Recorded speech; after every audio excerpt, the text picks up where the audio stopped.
Hey, what's up? This is going to be my life update for where I'm at 1 year on T.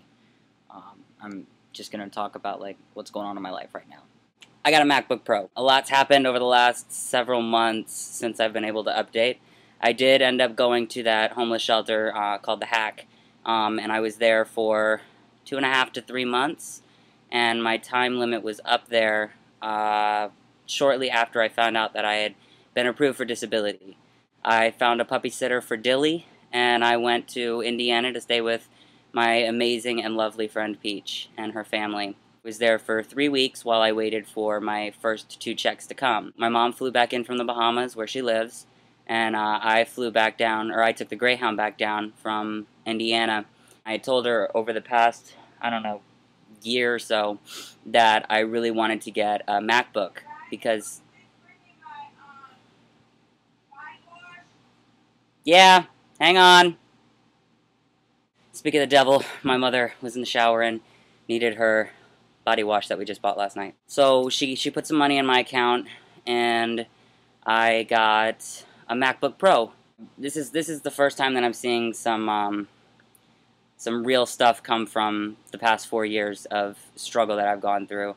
As well as getting the MacBook Pro, they had a promotion going on where you get a 229 or 200 excuse me $39 rebate for an iPod Touch. So I've never owned an iPod or an MP3 player. I've had clunky CD players my entire life, or cassette players. So I totally, since I had the money in my account, totally hit up that offer and got an iPod Touch. So I'm here, I'm happy, and I finally feel like I'm accomplishing something and getting somewhere in my life. I've mentioned before, I've been homeless for 4 years pretty much. You know, I was 17 years old and left for Job Corps, and was on my own when I was 17, and I'm 22 now. You know, my life has been from Job Corps to a trailer park that I trashed because of cocaine and because I ruined my life with cocaine and other drugs. And then it was from friend's house to friend's house to friend's house to homeless shelter to friend's house to homeless shelter to homeless shelter to friend's house to psychiatric government program housing. You know, it's like my life has been hell, and I have not had a bed to call my own in over 4 years now. Now we found out exactly how much money I'm getting, and that should be coming in the next couple weeks. And we found out that it is enough for me to be able to put down for a loan for a mortgage to buy a foreclosed house. Somewhere that I can finally and for once say, this is my house, this is my property, and this is my bed to sleep in, this is my kitchen, this is my coffee pot, even though I don't drink coffee, I'm a tea person rather, really. This is all my stuff that nobody can take away from me, and that I've fought for 4 years to get. To finally be able to get those keys to my very first home, and probably going to stay my home for a long time, because I'll own it. I will own it. As far as Carmen and I go, we are amazing. She's still up in Washington. It's been 4 months now, over 4 months. Because of my instability right now, while I'm waiting for the big check to come through for me to buy a house, because of all that instability going on in my life right now, we decided that it's just better that she stay up there. You know, she has her own bedroom, she's at her parents' house, she's got 3 meals a day. You know, it's a lot better than when she was at a homeless shelter with me.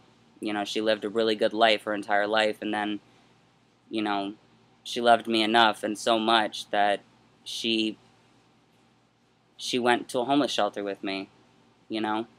She could have gone back right away to Washington, but she went into a homeless shelter with me. It was hell, and it was too hard for her, and I understood that. And she had stuff going on up in Washington with her family, and we knew she needed to be with her family and be where things are more stable in her life. We're very happy together. We've had some rough patches. We've gone through some real tests of love and devotion and commitment, but we've stayed strong through all of it, and I think it's made our relationship a lot stronger. I think that it's going to be really interesting when she comes back. I haven't had too many changes since she left, but there have been some changes with my transition. It'll be nice to be able to kind of get to know each other all over again. When she went back there, she did change, you know, and when she left me, I changed, you know. as we spent time apart, we kind of found who we really were. We depended on each other for so long, and we depended on our relationship for so long that that was all we had and that was all we knew. Because when from the day that I met her in person to the day that she left Washington, or the day that she left for Washington back in March, we had spent every waking and sleeping moment together.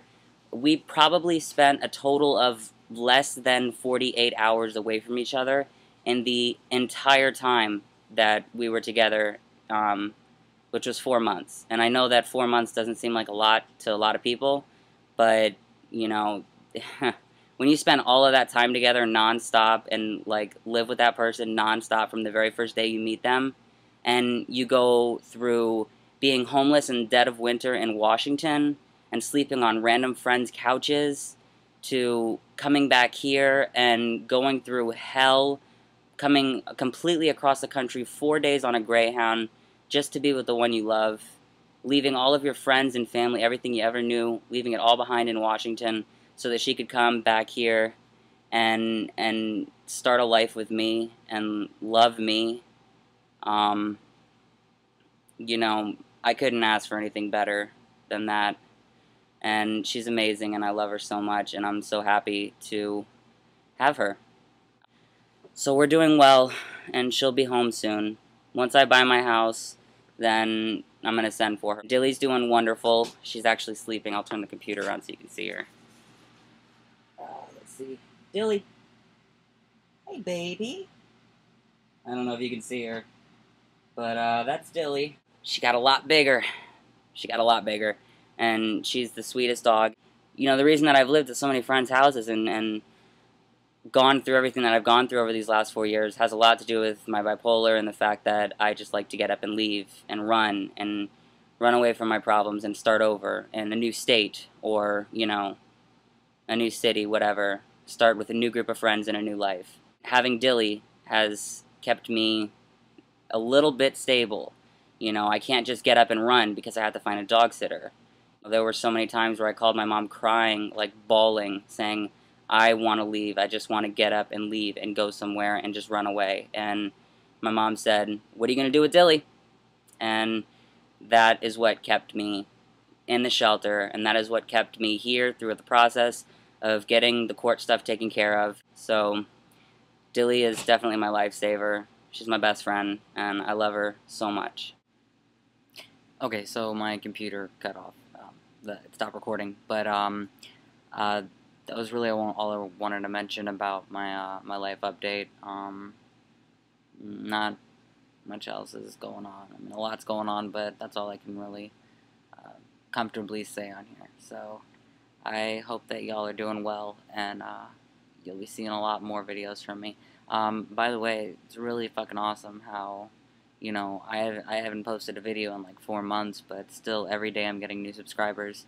So that's cool. I really appreciate all of your support, and thank you for subscribing to me, and I will do my best to make these videos interesting. I know that it seems like I talk a lot in them, and I mean, that's why they're there, so I can document all these changes in my life and stuff like that. But I really appreciate those of you who sit through my long-ass videos, because I know that they are long, and I'm going to try to work better at cutting them down. I just love to talk. So, yeah, that's it, I guess.